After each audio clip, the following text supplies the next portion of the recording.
1950년 가을이었습니다. 그 무렵 위대한 수룡 김일성 동지께서는 군사작전 지휘에서 중추적 역할을 수행해야 할 총참모장 임명 문제를 놓고 깊은 사색에 잠기시었습니다. 위대한 수령님께서는 오랜 생각 끝에 지성미가 있고 성실한 이 남일 동지에게 총참모장의 직무를 맡길 결심을 하셨습니다. 수령님의 심정을 알게 된 많은 사람들이 놀라워하면서 믿op지 못했습니다. 이 남일 동지로 말하면은 항일 전쟁에 참가한 경력도 없고 남다른 군사 교육을 받은 적도 없었습니다. 전쟁이 일어나기 한 해 전까지만 해도 남일 동지는 교육사업에 종사해온 수학 전문가로서 오히려 군사 분야 학원은 생소한 위치에 있던 지식인이었기 때문이었습니다. 원래 남일 동지는 망국노의 서름을 안고 부모를 따라 이국 땅에서 부평초처럼 떠돌아 다니던 사람이었습니다. 해방의 기쁨 안고 저국으로 돌아온 그의 품에는 위대한 수룡님께서 조직 지휘하신 고천보 전투 소식을 실은 1937년 6월 8일부 뿌라우다가 소중히 간직되어 있었습니다. 위대한 수령님께서는 그의 애국 충정을 귀중히 여기시고 북조선 림신민의원회 교육국 부국장으로 사업하도록 해주셨습니다. 나쁜 놈들이 그에게 반소분자라는 딱지를 붙이고 매장에 버리려고 책동할 때에는 친히 그를 저택에 부르시어 3일간이나 류숙시키고 혁명의 심운한 진리를 깨우쳐 주셨습니다. 위대한 수령님께서 우국지사의 울분이나 가지고서는 안 된다고 하시며 조선의 혁명가들 앞에 나선 중요한 임무의 하나가 바로 우리 민족 매 개인을 불굴의 거인으로 키우는 것이라고 일깨워 주실 때 남일 동지는 눈물을 머금고 가슴에 새기었습니다. 위대한 수령님께서는 조선인민군 총참모장으로 임명된 남일 동지를 우리식 군사작전의 능수, 고상한 인간적 풍모를 지닌 유능한 군사 일꾼으로 키우기 위하여 참으로 남모르는 관심을 많이도 돌리시었습니다. 전쟁의 두 번째 해인 1951년 정월 어느 날 깊은 밤이었습니다. 청참모부에서 작성한 작전방안을 보아주시던 위대한 수령님께서는 신중한 문제를 포착하시고 남일 동지를 부르셨습니다. 수령님께서는 조선 사람들이 음식을 들 때 무엇이 제일 좋은가고 물으셨습니다. 너무도 뜻밖의 물음이어서 그가 미처 대답을 드리지 못하자 위대한 수령님께서는 뭐니 해도 조선 사람들에게는 수주가 제일 편리하다고, 무슨 일에서나 다 자기 기호에 맞게 자기 식으로 해야 한다고 하시면서 우리나라의 산악 조건과 환경을 고려해서 주체가 선 작전을 세워야 한다고 일깨워주셨습니다. 수령님께서는 그 후에도 자주 남일 동지를 부르시오 전사들을 아끼는 것이 모든 작전과 전투 조직의 출발점이며 작전주의 전 과정에서 일관하게 존재해야 할 근본 원칙이라는 사람 중심의 전쟁관을 세워주셨습니다. 그러시고는 1951년 봄 어느 날 전선 중부 어느 한 개선에서 적 집단에 대한 대포위 작전 방략을 펼쳐주시고 그 전투 지휘를 남일 동지에게 맡기시었습니다. 그가 떠나던 날 최고 사령부 지휘처 앞에 나오신 수령님께서는 우리 함께 사진이나 한 장 찍읍시다 라고 하시며 그와 뜻깊은 기념사진을 찍으시고 떠나는 그에게 적기 공습에 주의하라고, 너무 차를 빨리 몰지 말며 생소한 길에 주의를 돌리라고 절절히 당부하셨습니다. 그로부터 얼마 후 전선에 도착한 남일 동지는 작전 지역을 구체적으로 요해한 다음 수령님께서 가르쳐주신 대로 구분대들을 적후에 들여보내어 맹렬한 습격전을 벌임으로써 적들을 혼란에 빠뜨렸습니다.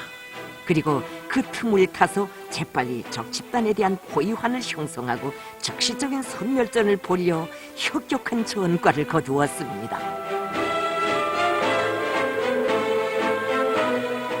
이렇게 되어 우리의 전선에는 유리한 국면이 열렸습니다. 위대한 수령님께서는 천리희한의 예지로 조국해방 전쟁의 전반적 국면을 꿰뚫어 보시고 남일 동지를 림기웅변하고 의유내강한 군사 외교 일꾼으로 키우는데 온갖 심려를 쏟아부으시었습니다.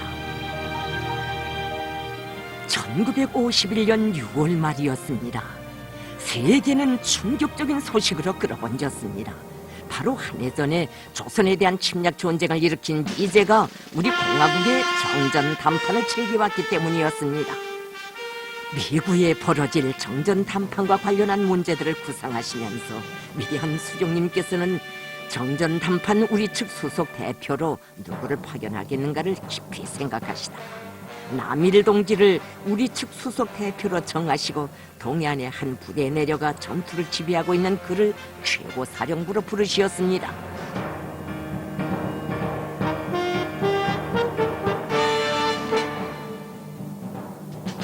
남일 동지를 우리 측 수석 대표로 정하시게 되는 위대한 수령님의 심중에는 일시적인 전략적 후퇴식이 남일 동지와 몇몇 일꾼들에게 평양 방어를 조직할 때 대한 과업을 맡겨주실 때의 일이 깊이 간직되어 있었습니다. 그때 어떤 사람들은 남일 동지를 찾아와 평양 강점은 시간 문제라고, 최고 사령부도 압록강 너머로 넘어갔다고 하는데 후퇴하자고 하였습니다. 순간 그를 써보는 남일 동지의 표정은 무섭게 일그러졌습니다. 당신이 감히 적들의 수작을 그대로 옮기는가? 최고사령관 동지의 명령을 받기 전에는 절대로 평양을 떠날 수 없어 라고 면박을 주면서 책상을 탕 켰습니다.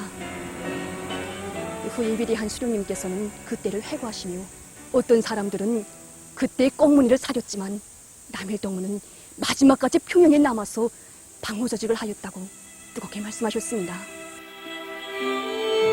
당시 당중앙위원회 정치위원회에서 남일 동지를 우리 측 수석 대표로 결정했다는 것을 알려주신 위대한 수령님께서는 정전 담판을 제기해온 미제의 음흉한 기도를 하나하나 까발켜 주시면서 지금 미제는 정전 담판을 통하여 절악된 저들의 위신을 회복하고 동맹국들 사이의 모순을 완화시키는 한편 저들이 조선에서 전쟁의 종식과 평화를 바라는 것처럼 가장함으로써 세계 인민들을 기만하고 조선에 대한 침략적 목적을 가리우려 하고 있다는 것.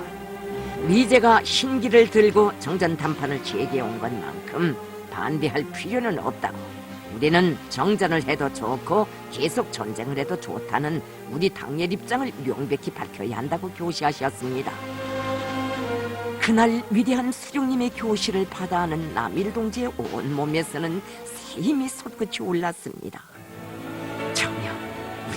님이시야말로 무비의 담력과 강철의 의지를 지니신 백전백승의 강철의 영장이시다. 남일 동지는 끓어넘치는 격정과 함께 가슴속에 꽉 차오르는 항모의 정을 안고 위대한 수령님의 근엄하신 모습을 우러렀습니다. 이후 수령님께서는 정전담판 장소를 우리 측 지역인 개성으로 하며 7월 10일부터 정전 담판을 하는 것이 좋겠다는 내용의 조선인민군 최고사령부의 성명서를 적측에게 보낼 때 대해 지시하셨습니다. 이 사진은 우리 수령님께서 안겨주신 담력과 배짱을 안고 정전 담판장으로 거무당당히 나가고 있는 남일 동지입니다. 그 뒤에 있는 승용차, 이 승용차로 말하면은 남일 동지가 정전 담판장으로 타고 다니던 승용차인데 여기에도 사연이 있습니다. 당시 남조선 주재 미국 대사였던 무초가 타고 다니던 그라이더란데 우리 인민군 땅구병들이 서울해방 전투 때 로획한 것이었습니다.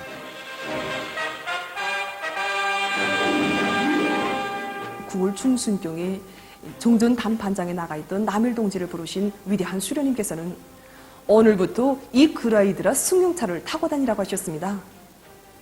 저기 놀라워하는 그를 바라보시던 위대한 수령님께서는 우리가 차가 없어서 동무에게 이 차를 주는 것이 아니라고, 이 차를 타고 나가면 흰기를 들고 정전 담판장에 나선 미국 측 수속대표단이 패배자의 수치감을 느끼고 머리를 쳐들지 못하게 될 것이라고 하셨습니다. 그러시면서 반대로 동무들은 세계 최강을 떠버리던 미제의 고만한 콧대를 꺾어놓은 승리자의 자부심을 안고 정전담판장에 복무당당히 나설 수 있다고 뜨겁게 교시하셨습니다. 위대한 수령님께서는 그 이후에도 남일 동지에게 새 군복과 장화도 선물로 안겨주시었고 자신께서 몸소 그의 군복 차림을 앞뒤로 보아주시면서 이렇게 입으니 정말 위풍이 더 있어 보인다고 원에 만족해하셨습니다. 이렇듯 위대한 수령님의 각별한 관심 속에 군사 외교관다운 당당한 치모를 갖춘 남일 동지는 배심 있게 정전 담판장에 나설 수 있었습니다. 158차례나 진행된 정전 담판의 갈피에는 이런 일화도 있습니다.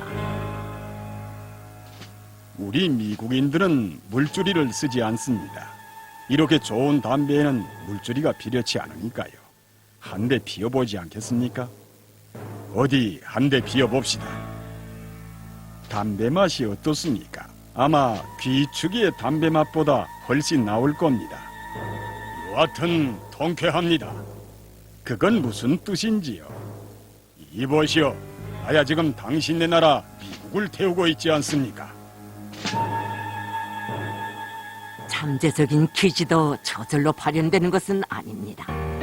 남일 동지의 성격은 과묵한 편이라고 했습니다. 그런데 은연중에 한 한마디의 말이 적들의 가슴을 찌르는 비수가 되고 폭탄이 될 수 있는 것은 바로 위대한 용장의 슬하에서 기지가 움트고 담력과 배짱이 자랐기 때문이 아니겠습니까? 2년 남짓한 기간 진행된 종전담판 과정은 말 그대로 미제의 침략성과 야소성, 날강도적인 번성을 적나라하게 폭로단지한 심판장이었고 정의의 복음을 죽여둔 우리 공화국의 전엄을 떨치는 선언장이었습니다. 1951년 7월 말 군사분 개선 문제 토의를 위한 담판이 진행될 때 일이었습니다. 이날 적축 소속 대표 조혜인엄은 개성에서부터 고성지역까지 쭉 군사분 개선을 그어놓은 지도를 꺼내놓으면서 소를 방어하기 위해서 개성을 조들의 지역으로 만들어야겠다고 내까렸습니다. 적들의 기도를 따르면 1만 수천 평방킬로미터를 띄우는 곳으로 되었습니다. 이때 쓴웃음을 짓고 놈을 노려보던 남일 동지가 놈의 말이 끝나기 바쁘게 우리는 평양 방어를 위해서 워싱턴을 요구하오 라고 추상같이 외쳤습니다. 이에 질겁한 조혜인엄은 그만 기가 질려서 뺑소리치고 말았습니다. 이렇게 돼서 이날 담판은 쌍방 간의 최후 통첩으로 끝나고 결혈 상태에 이르게 되었습니다. 위대한 수령님께서는 이런 국면에 대처하여 우리 측 지역을 13,000평방킬로미터나 먹겠다는 미제의 강도적 속심을 세상에 폭로하는 대대적인 선전 공세를 벌이도록 하셨습니다. 한편 종전 담판을 질질 끌며 어리석게 놀아대는 미국놈들에게 된매를 안겨주기 위해 하늘과 땅, 바다에서 강력한 타격전을 벌이도록 명령하셨습니다. 우리의 비행대와 기동 포병 중대, 기동 고사 포병 중대들과 비행기 사냥꾼저들이 한 달도 못 되는 기간에 482호대 적 비행기와 22호 척의 대소 함선들을 격침시켰습니다. 우리 민군대의 맹렬한 전투 활동에 겁을 집어먹은 적들은 또다시 굴복하고 정전 담판장에 끌려 나왔습니다. 남일 동지는 대적 투쟁에서 주도권을 쥐고 연속 승리를 거둘 때마다 담판의 투쟁 전법을 걸음걸음 밝혀주신 위대한 수령님의 명철하신 판단력과 지략의 신비스러움에 탄복을 금할 수 없었습니다. 1951년 11월 말 위대한 수령님께서는 전화로 남일 동지를 또다시 찾으시어 지금 군사분 개선과 비무장지대 설정에 대한 합의를 보고 정화 및 정전을 위한 문제 토의에 들어갔는데 여기서 미제가 노리는 목적과 기도는 무엇인가? 적들의 흉악한 야망을 분쇄하기 위한 대응책은 무엇인가? 하나하나 밝혀주셨습니다. 위대한 수령님께서 계속하여 정화 기일을 정하고 교전 쌍방이 일체 적대 행동을 정지하는 것이 가장 중요하며 쌍방의 일체 무장 역량은 정전협정 조인 후 3일 내로 비무장 지대로부터 철거해야 한다는 등의 정화 및 정전을 위한 구체적 조치와 원칙을 일일이 밝혀주실 때 남일 동지는 우리 수령님의 천리희한의 예지에 또다시 탄복을 금할 수 없었습니다. 우리 수령님은 종전 담판을 승리적으로 이끌어 나가시기 위해 명철한 담판 방안과 담판 전술을 걸음마다 밝혀주시는 탁월한 담판 투쟁 전법의 창조자이시다. 돌이켜볼수록 2년 17일간에 있은 158차의 종전 담판은 명실공히 위대한 수령님의 명철하신 담판 방안과 담판 전술의 연속적인 승리의 과정이었습니다.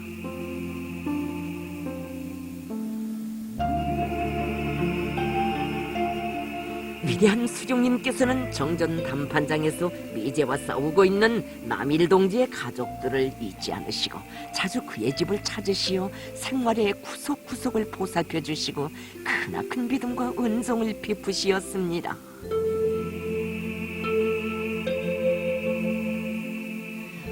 세계의 이목이 조선으로 쏠리고 있던 그 시각, 남일 동지는 드디어 미제 항복을 받아낸 정전협정문을 가지고 위대한 수령님께서 계시는 집무실에 들어섰습니다. 역사에 기록된 그 시각은 바로 1953년 7월 27일 14시였습니다. 남일 동지가 최고사령관 동지 조선인민군 정전담판 수석대표 대장 남일 명령을 수행하고 돌아왔습니다. 라고 보고드리자 오보이 수령님께서는 그를 와라 끌어안으시고 수고했어. 남일 동무는 정전담판 조인장에서 미국의 항복서를 받아낸 사람이요. 동무는 조선 역사에 기록된 사람이요. 라고 하시며 만면에 환한 미소를 지으셨습니다.